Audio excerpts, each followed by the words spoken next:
அன்பு நண்பர்களே அனைவருக்கும் அன்னை சமையல் உமாவின் அன்பான வணக்கங்கள். இன்னைக்கு அன்னை சமையலில் பார்க்க போகிறது தீபாவளி ரெசிபிங்க. தேன்குழல் ரொம்ப ஃபேமஸான ஒரு ரெசிபிங்க. வாங்க தேன்குழல் எப்படி செய்யறதுன்னு பார்க்கலாம். இப்போ அரை கப் உளுந்து சேர்த்துக்கலாங்க. இப்போ உளுந்தை நல்லா வாசனை வர வரைக்கும் வறுத்துக்கலாம்.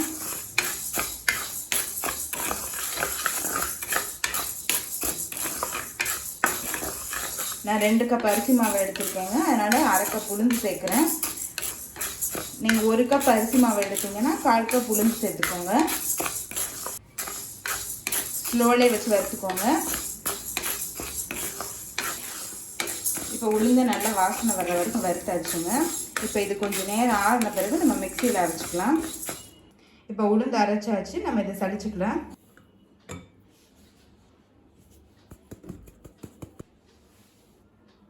2 கப் அரிசி மாவு,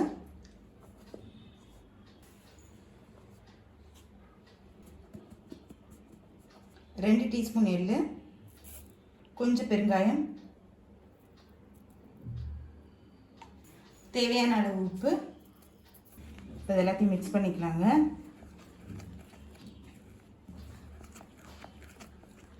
இப்படி நல்லா மிக்ஸ் பண்ணாதான் முறுக்கோட டெக்ஸ்சர் நல்லா வரும். இப்போ 1 டீஸ்பூன் வெண்ணெய் சேர்த்துக்கலாம். இப்போ சூடான எண்ணெய் 1 டேபிள் ஸ்பூன் சேர்த்துக்கலாங்க.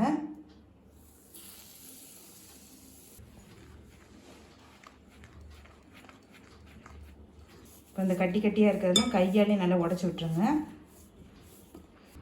இப்போ எண்ணெய் சேர்த்துட்டு நல்லா மிக்ஸ் பண்ணியாச்சுங்க.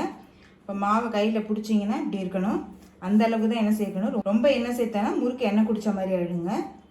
3/4 கப் தண்ணி சேர்த்துக்கலாங்க.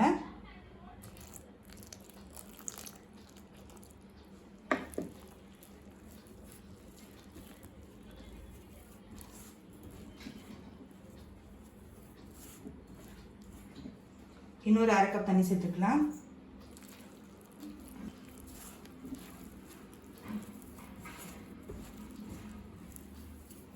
உளுந்து பார்த்தீங்கன்னா நல்லா தண்ணி எடுக்குங்க. அதனால் அதுக்கேற்ற மாதிரி நம்ம கொஞ்சம் கொஞ்சமாக சேர்த்துக்கிறது நல்லது. இன்னொரு 1/2 கப் தண்ணி சேர்த்துக்கலாம்.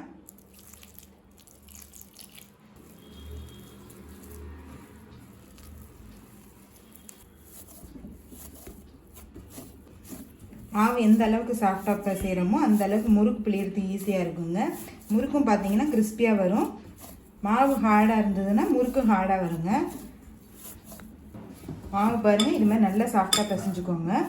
தேவையானது எடுத்துகிட்டு மீதி மூடி வச்சிடலாங்க. இதுதாங்க தேன்குழல் வச்சு இதான் யூஸ் பண்ண போகிறேன். முறுக்கு நான் பெருசாக போட போகிறேங்க. அதனால் நான் தட்டு எடுத்திருக்கேன். நீங்கள் விருப்பப்பட்டீங்கன்னா ஜார்னியில் போட்டுக்கோங்க.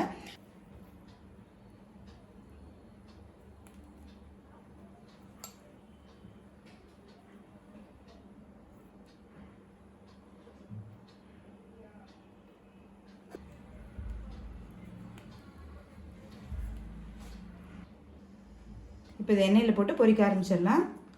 இப்போ எண்ணெய் சூடாகிடுச்சு, நம்ம முறுக்கு போட்டு பொரிக்க ஆரம்பிச்சிடலாம். ஸ்டவ் மீடியம் ஃப்ளேமில் வச்சுக்கோங்க.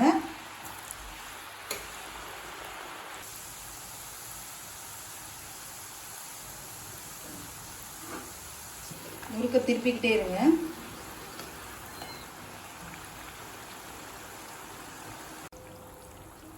இப்போ பாருங்கள், சத்தம் நல்லா அடங்கிடுச்சு. நம்ம எடுத்துடலாம்.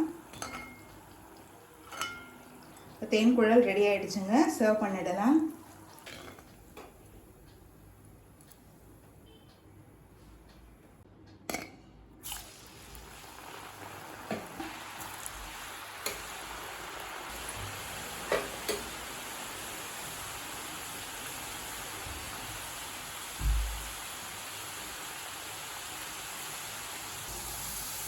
மெதுவாக திருப்பிக்கலாம். நல்லா சட்டை அடங்கணும்னு எடுத்துடலாங்க. பாருங்கள், சட்டை அடங்கிடுச்சு. நம்ம எடுத்துடலாம்.